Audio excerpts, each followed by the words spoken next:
Iba buscando en Rembrandt. Rembrandt, cando fai a ronda de noite, din os pintores que lle encargaran, agora fora encargada oficialmente, e faino, é donde Rembrandt ten unha superación, que aún despois é maior.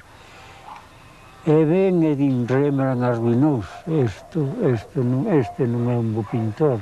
Os amigos pintores saludaban a Dios, e Rembrandt quedou, morre a muller e queda que non ten con que comer. É unha familia holandesa que estuvo na casa deles. Entonces vai e recollo por atención a boa persona que era Rembrandt e eso, e recollo que morreu nesa casa. Entonces el pinta cuadros, xa non lle encargan oficialmente nada máis, porque os mesmos pintores ali que adiós a Rembrandt, cando topaban na rúa, así adiós, dice, este arruinouse, sabes? Era ao revés, e cando subeu máis. Pero os outros pintores non sabían velo tampouco.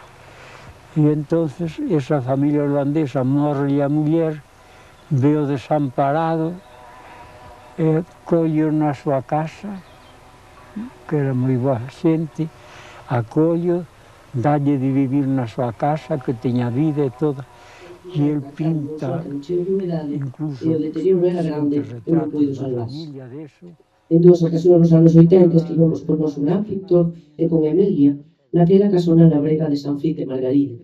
Acompañounos o amigo Manuel Reimóndez Portela, bo coñecedor das terras lledenses. Falamos da súa pintura, de mosaiques, da Galicia rural, dedicounos unha carpeta de dibuixos. O derradeiro contacto que tiven con el foi telefónico en 1997. Chamei no Rigo para propoñerlle, cumprindo unha encomenda do Concello de Silleda, que aceptase que se lle pusese o seu nome ao Instituto de Bacharelato en Construcción. Dixo que a esas cousas non lle importaban, que lle daba igual, pero insistín ata que finalmente me dixo: ben, o que vostede dispoña, o que queiran os meus paisanos de Silleda. Eu me volví chamar para preguntarlle se en vez do seu nome non me dispoña.